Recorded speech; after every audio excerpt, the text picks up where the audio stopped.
الحمد لله وكفى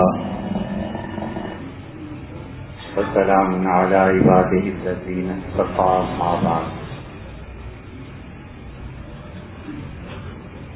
اللہ تعالی نے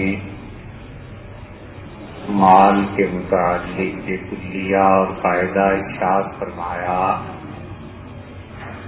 کہ وَآتُوا حَقَّهُ يَوْمَ حِصَادِهِ، اور لوگوں جب تمہاری فصلیں پک جائیں تو جو اللہ نے اس پہ عشر یا خراج واجب قرار دیا ہے اسے فوراً ادا کرو. زکوٰۃ کے مسئلے میں بھی شریعت نے یہ بتایا کہ زکوٰۃ یوں ہی فرض ہو جائے اسے بالفور ادا کر دینا چاہیے، کہ نہیں کیا جا سکتا کہ ایک آدمی اپنی زکوٰۃ کو 1 سال کے لیے مؤخر کر دے. 10,000 روپے زکوٰۃ چاند کی کسی بھی تاریخ کو اس نے دینی تھی،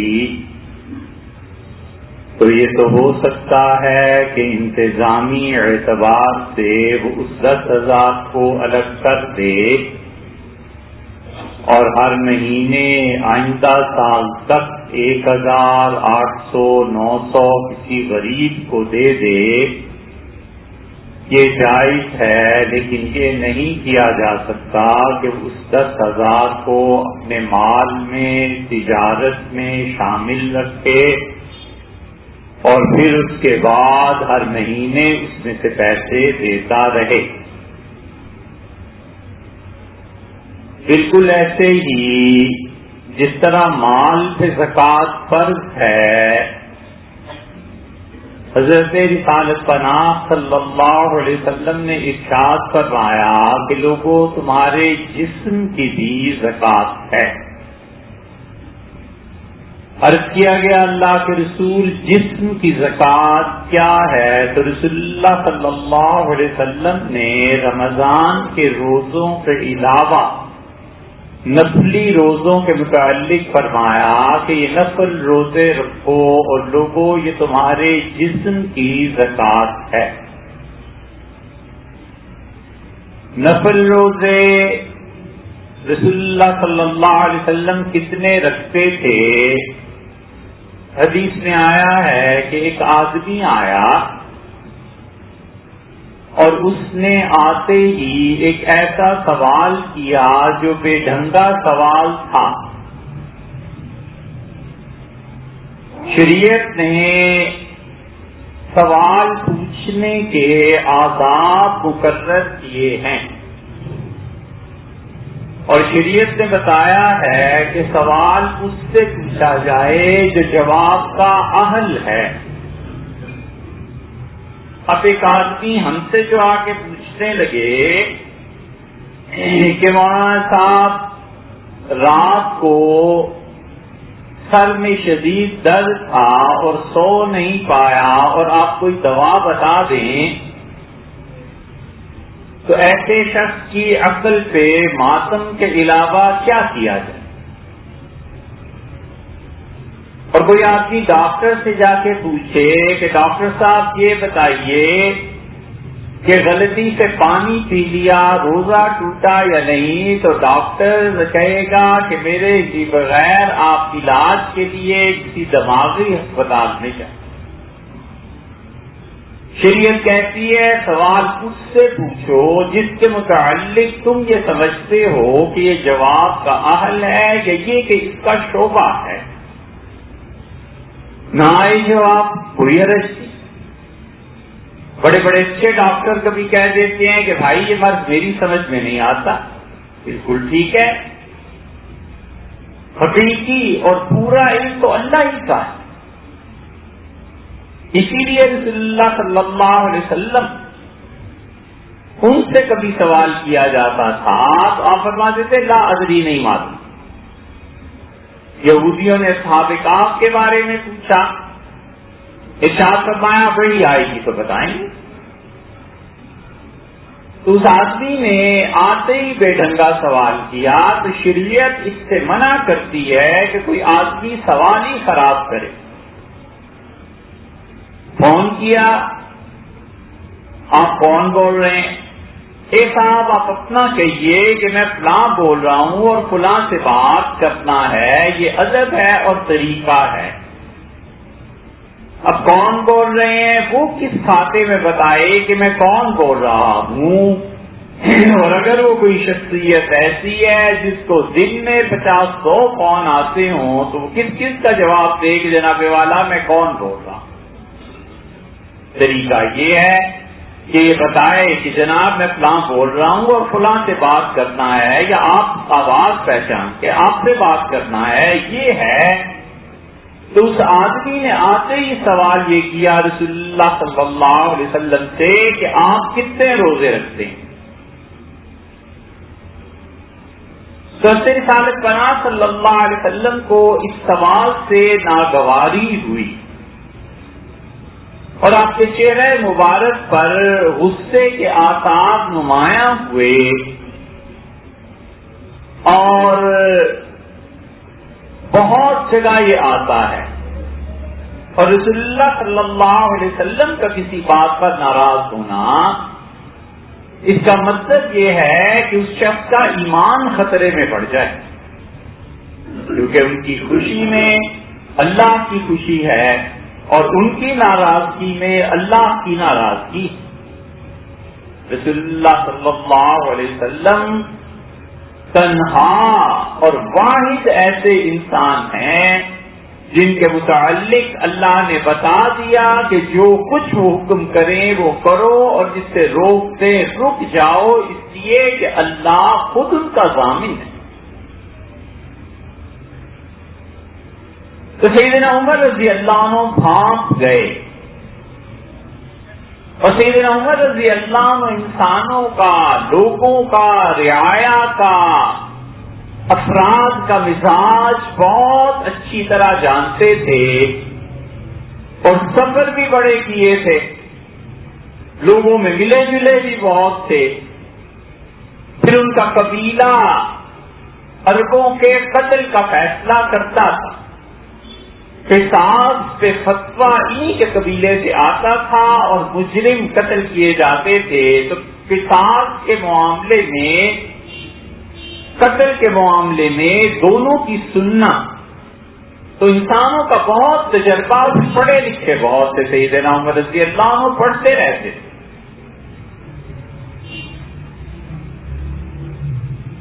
کچھ دوست سفر کر رہے تھے اور چوری ہو گئی، اور پتہ نہ چلے کہ چور کون ہے۔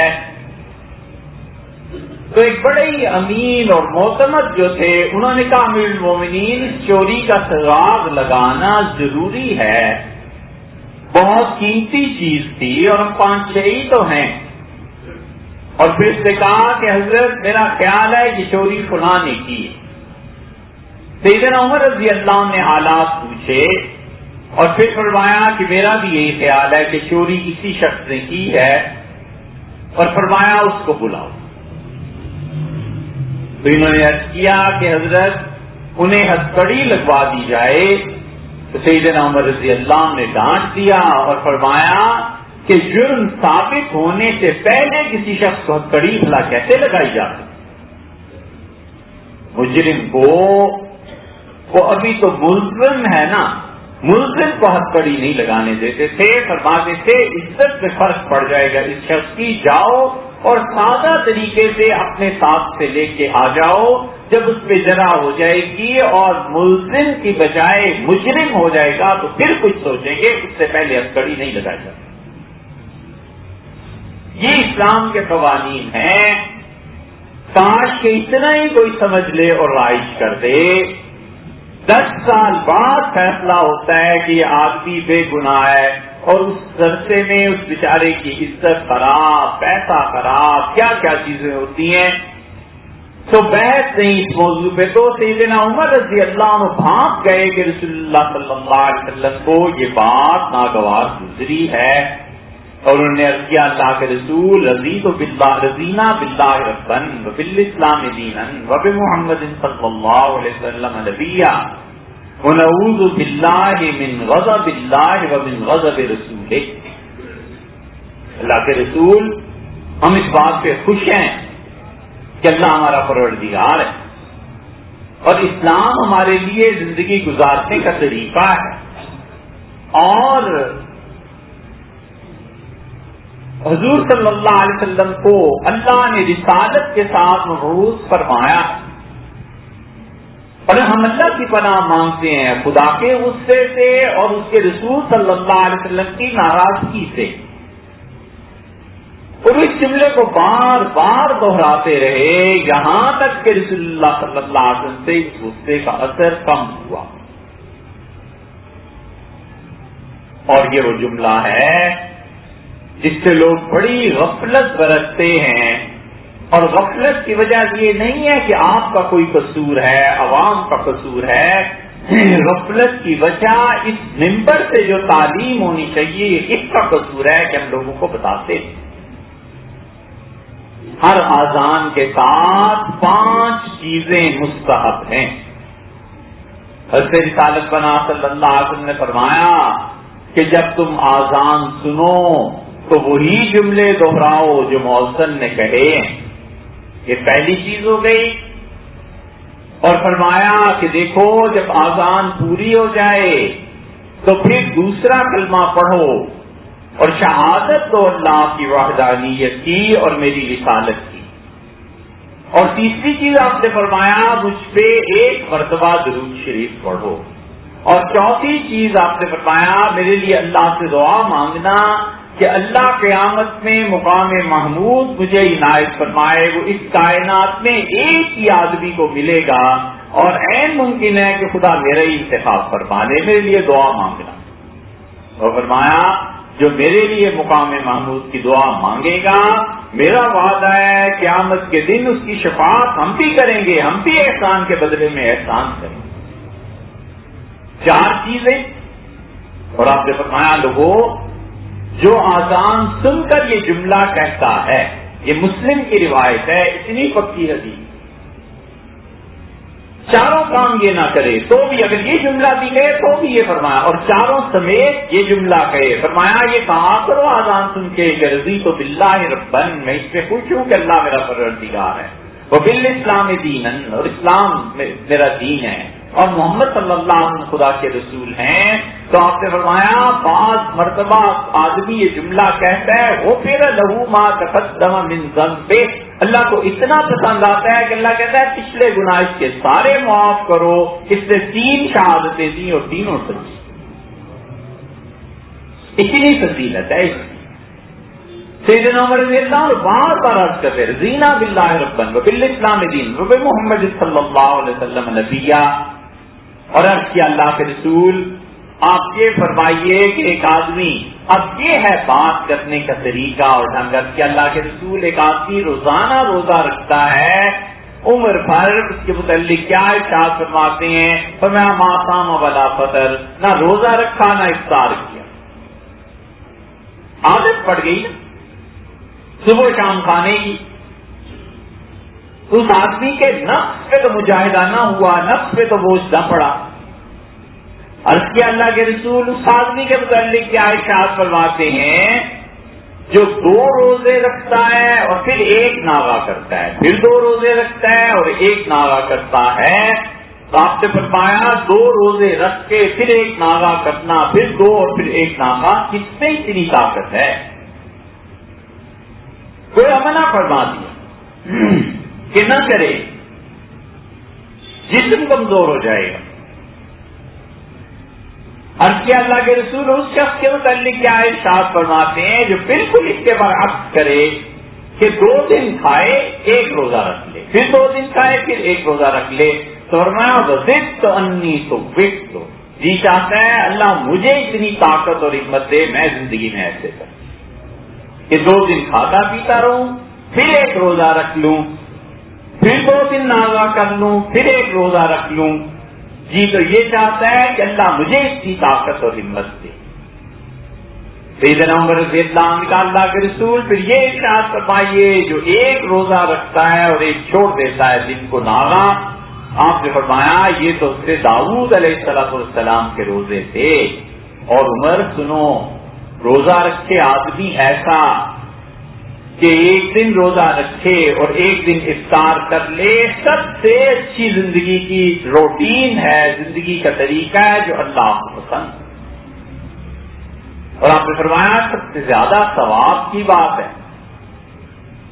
اور پھر آپ نے فرمایا روزے رکھو مہینے میں 3،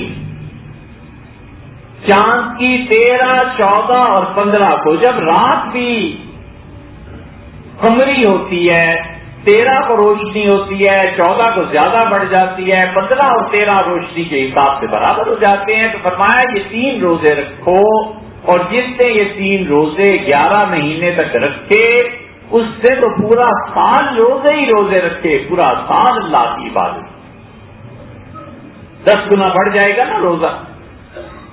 اور پھر رسول اللہ صلی اللہ علیہ وسلم نے فرمایا کہ عرفہ کے دن کا روزہ رکھنا، وہ عرفہ جو لوگوں میں مشہور ہے کہ آج عرفہ کا دن ہے، یہ جو کہتے ہیں نا اس دن روزہ رکھو، جب سعودیہ میں عرفہ ہے تو پھر پورے ذی الحج کو ہی بدل دو، پھر وہ 9 ذی الحج ہو گئی نا۔